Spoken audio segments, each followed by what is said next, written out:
I'll hear people say, if you believe it, then you can achieve it. And the problem with that is they're leaving out the most important part of the equation. And that part is work, action, actually doing something. That's what you have to do to achieve anything. Yeah, you gotta believe it, but you better get the work done. When you're a kid, you're all potential. It's chaotic potential. It can manifest itself in any number of ways. And maybe you don't want to give that up. So you're like Peter Pan. You want to be a kid forever because you don't want to give up the potential. And you look out in the world and all you see are Captain Hooks, who've lost a hand, who are chased by death because that's the clock in the crocodile. It's already got a taste of him. He's terrified by death and he's a tyrant. Well, I don't want to grow up to be that. So I won't be disciplined at all. Well, that's no good because the way the potential transforms itself into actuality is through discipline. You say, well, I don't know what to do. It's like, that's okay. Nobody does. Go do something. Do the best thing that you can think of. Put the best plan you have into practice. It's not going to be perfect and it will change along the way, but it will change partly because you become disciplined pursuing the path. And as you become disciplined, you become wiser. And as you become wiser, you become able to formulate better and better plans. What does it take to really make the changes starting tomorrow? It also takes more than enthusiasm. I know we're hearing a lot about enthusiasm these days, but see, that just won't do the job. So you can get all excited about lifting 200 pounds till you get to the gym. And then you need a new excitement. And the new excitement is called discipline. Major step to human progress. Discipline. If there's one thing to get excited over, that's it. Get excited over your ability to make yourself do the necessary things.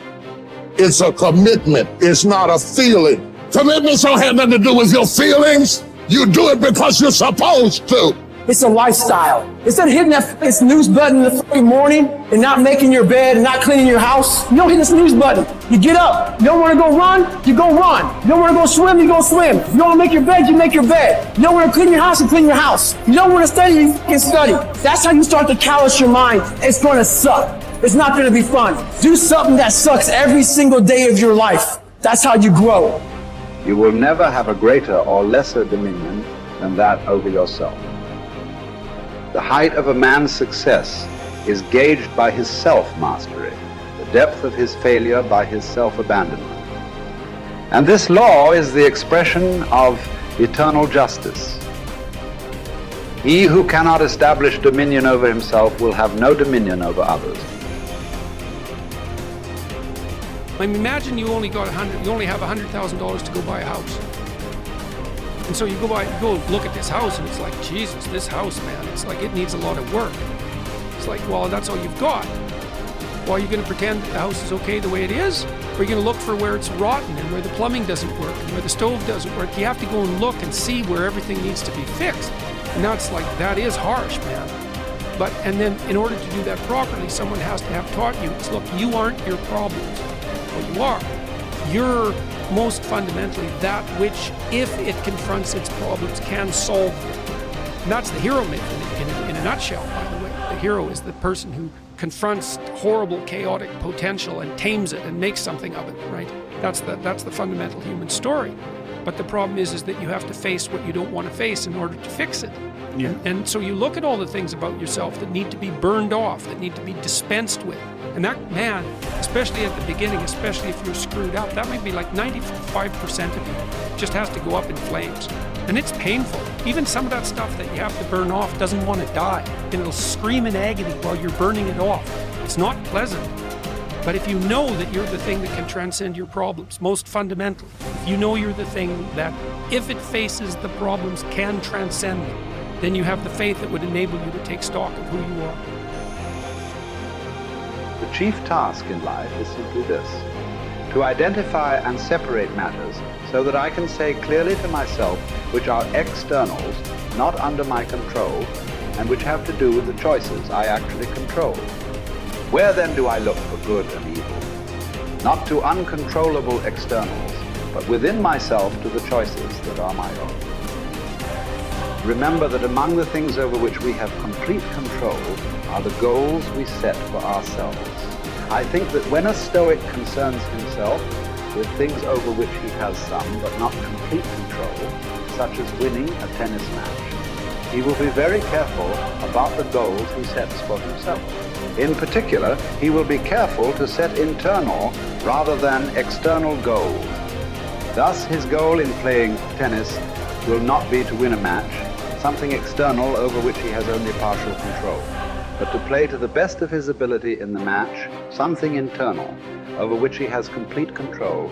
By choosing this goal, he will spare himself frustration or disappointment should he lose the match. Since it was not his goal to win the match, he will not have failed to attain his goal as long as he played his best. His tranquility will not be disrupted. The disciplined mind conquers all obstacles and achieves greatness, for it remains steadfast in the pursuit of virtue, undeterred by distractions or temptations. Discipline is the bridge between dreams and reality, turning aspirations into accomplishment. It is the compass that guides us through the storms of life, keeping us on the path of righteousness. By mastering our desires and impulses, we harness the power to shape our destiny. Discipline is the foundation of character, the forge where resilience and strength are honed. It is through disciplined action that we transform ourselves, inch by inch, into the best version of who we can be. This is from 12 Rules for Life. Rule 4 is compare yourself to who you were yesterday, not to who someone else is today. Yes. Because you need to have a hierarchy of improvement. You need to be aiming for something, and that means you're going to be lesser than people who've already attained along that dimension. Yes. And that can give rise to envy. So the question is, who should you defeat in the final analysis? And the answer is, you should defeat your former self. You should be constantly trying to do that. And you're the right control for yourself too, because you're the one who's had all your advantages and disadvantages. And so if you want to compete fairly with someone, then you should be competing with you.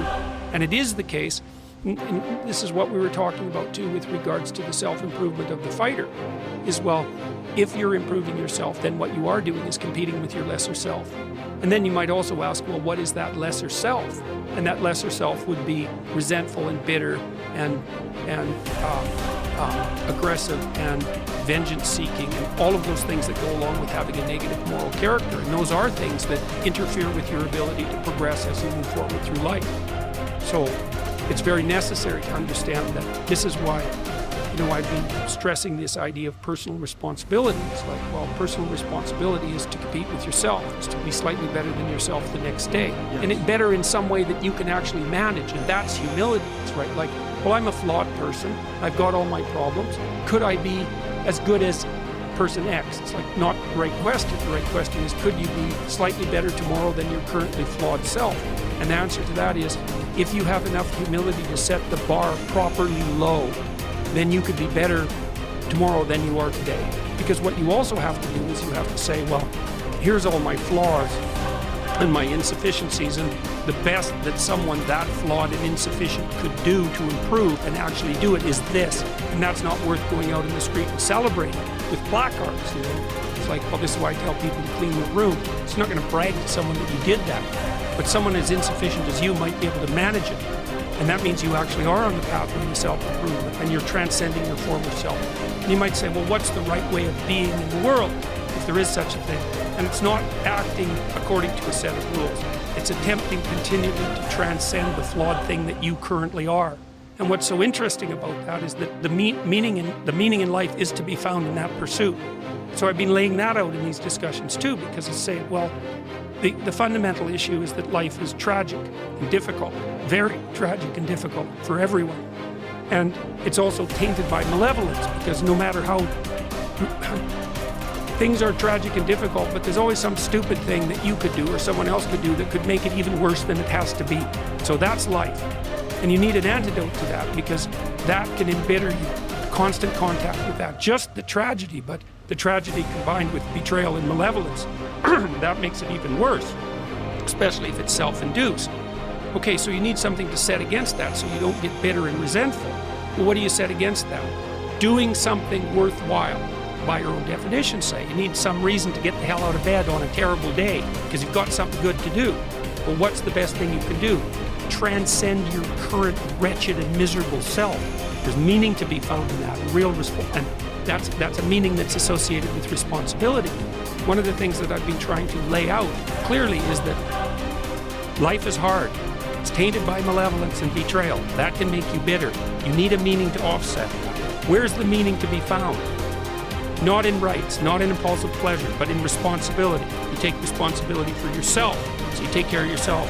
If you're good at it, you have some excess left over to take care of your damn family. If you're good at both of those, then you have some excess left over to take care of your community. Those are heavy burdens. You pick up the burdens, you find that's meaningful. The best way to pick up the burden is to continually improve yourself. And that's where the meaning is to be found. And so that meaning is in the continual self-transcendence. That's letting your old self die and the new self be reborn.